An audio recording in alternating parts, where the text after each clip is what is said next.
Hi viewers, welcome to our channel. ప్రస్తుతం మనతో పాటు సీనియర్ పొలిటీషియన్ అండ్ మాజీ హోంమంత్రి మైసూర్ రెడ్డి గారు ఉన్నారు. వారితో ఒకసారి మాట్లాడదాం.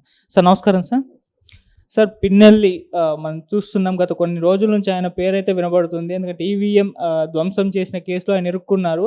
కొన్ని రోజుల నుంచి కూడా ఆయన పారిపోయారు, కనిపించట్లేదు, పోలీసులు అరెస్ట్ చేశారు. ఇవన్నీ వార్తలు వింటున్నాం. అసలు ఏంటి సార్ ఈవీఎం ధ్వంసం కేసులో మరి ఇప్పుడు ఆయన పరిస్థితి ఏమంటారు సార్?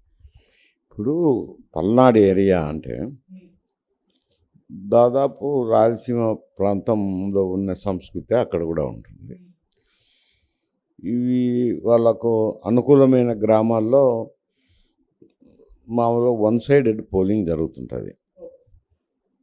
అంటే ఈ రెండు పక్షాలకు ఏజెంట్లు ఉండాలి కదా ఎక్కడైనా. కానీ అనుకూలమైన గ్రామాలు ఉన్న చోట రెండో పక్షానికి ఏజెంట్లు ఉండరు. ఏజెంట్ లేని చోట ఎన్నిక జరుగుతున్నప్పుడు ఆ పార్టీకి అనుకూలంగా ఓటు జరుగుతాయి. ఏది జనం వచ్చి వేసినా ఆ పార్టీకే వేస్తారు. ఎందుకంటే అందరూ జనం అనుకుంటేనే అక్కడ ఒక పక్షంగా జరుగుతాయి. మెజారిటీ ప్రజల అభిప్రాయం అదే ఉంటుంది. ఏదో చనిపోయినట్టు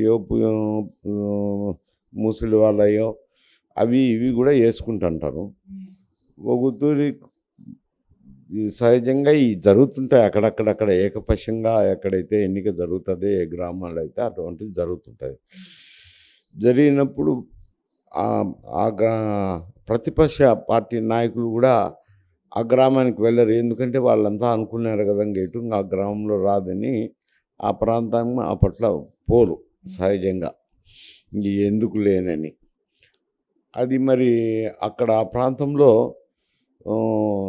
ఈ బూతుల్లో సాలిడ్గా జరిగిందనే అభిప్రాయంతో పిన్నెల్లి రామకృష్ణారెడ్డి గారు వైఎస్ఆర్సీపీ తరపున ఉన్నారు కదా, అటు సైడ్ బ్రహ్మారెడ్డి గారు అనుకుంటాను, ఆ బూత్లోకి వెళ్ళారు.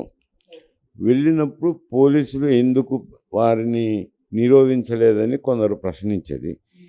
కానీ నిరోధించాలంటే అది పోలీసుల చేతుల్లో లేదు.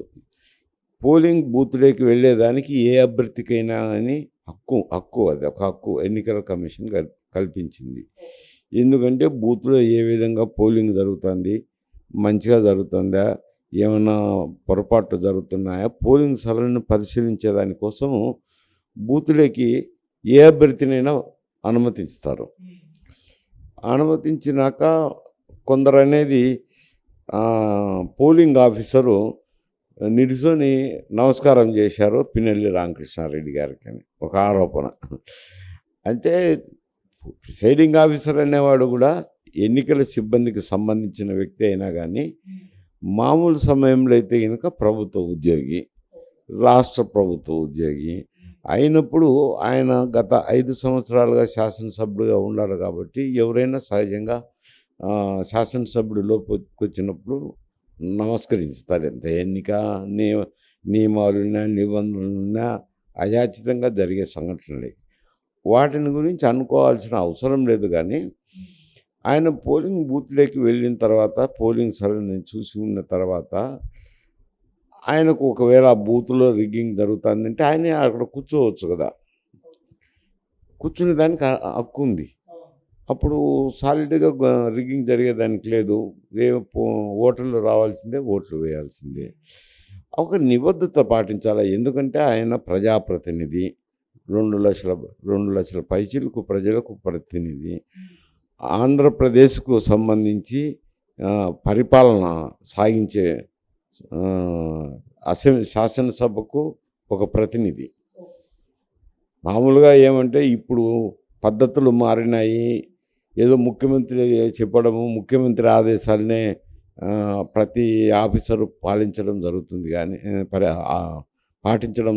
కానీ వాస్తవానికైతే రాష్ట్రాన్ని పరిపాలించేది శాసనసభ. దాన్ని నీరు గార్చినారు, రోజులు ఎక్కువ జరపటం లేదు, అది వేరే సమస్య. రాజ్యాంగం ప్రకారం అయితే రాష్ట్రాన్ని పాలించేది శాసనసభ.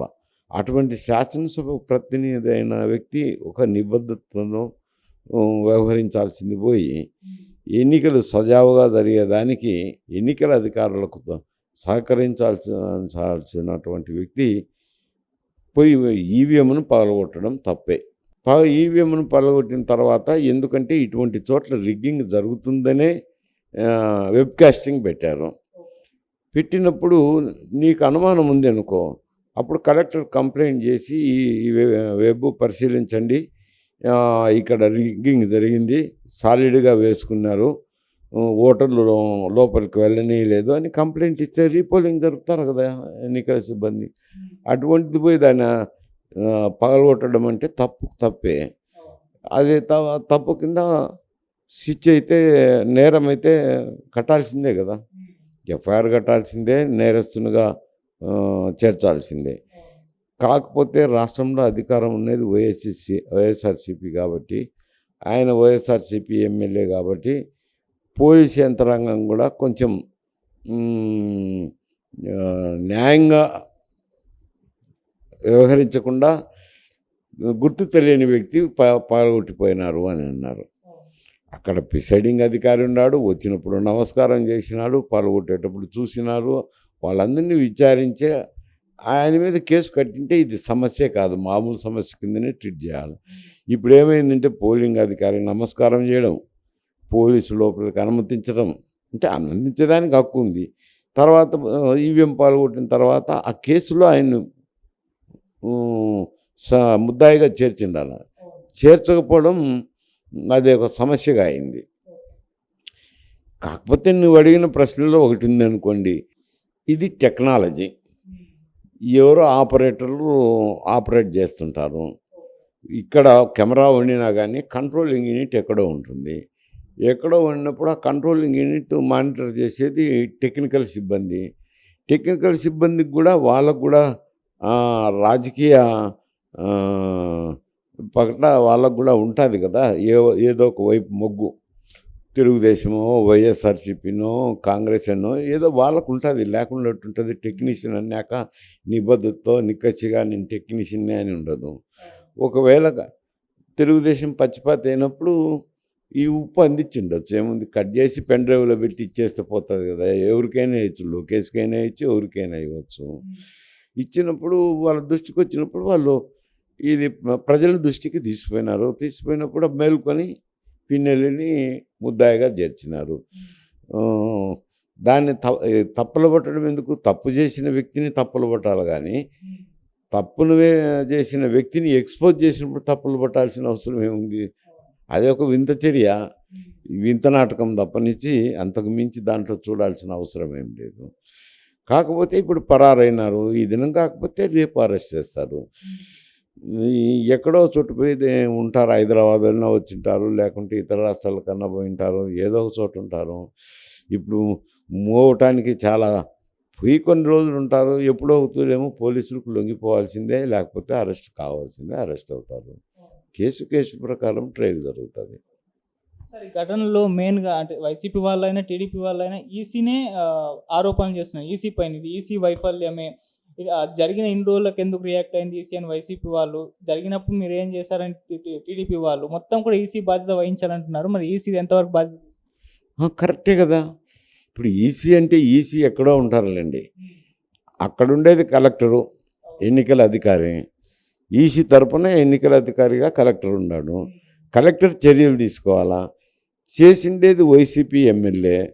అప్పుడు ప్రిసైడింగ్ ఆఫీసరు ఇట్లా జరిగిందని కలెక్టర్ గారు, ఎన్నికల అధికారి దృష్టికి కానీ, వాళ్ళ పై స్థాయి అధికారులు ఉంటారు, పరిశీలకులుగా చాలామంది ఉంటారు, వాళ్ళ దృష్టికి తీసుకోవడమో చేయాలా.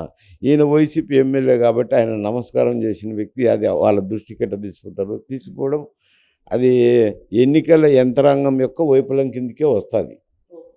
జరిగింది పోలింగ్ ఆఫీసర్ అయినా కానీ, తప్పిదం పోలింగ్ ఆఫీసర్ అయినా కానీ మొత్తం జిల్లా యంత్రాంగానికి వస్తుంది. ఎవరైనా తప్పులు పడతారు కదా, అది వైఫల్యమే కదా.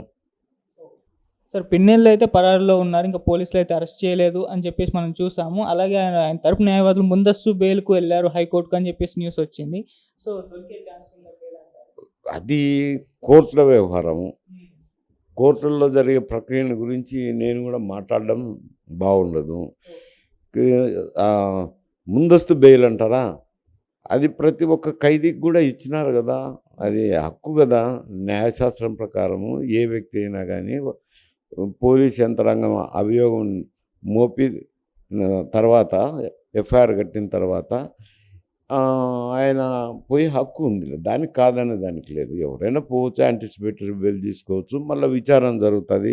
విచారణ జరిగిన తర్వాత ఈసీ తరపున న్యాయవాదులు పాల్గొంటారు, పిన్నెల్లి తరపున న్యాయవాదులు ఉంటారు. కావాలంటే బ్రహ్మారెడ్డి తరపున కూడా ఎవరో ఒకరు ఇంప్లీడ్ అవ్వచ్చు. బ్రహ్మారెడ్డి అనే కాకుండా సామాన్య ప్రజల తరపున ఇంప్లీడ్ అవ్వచ్చు.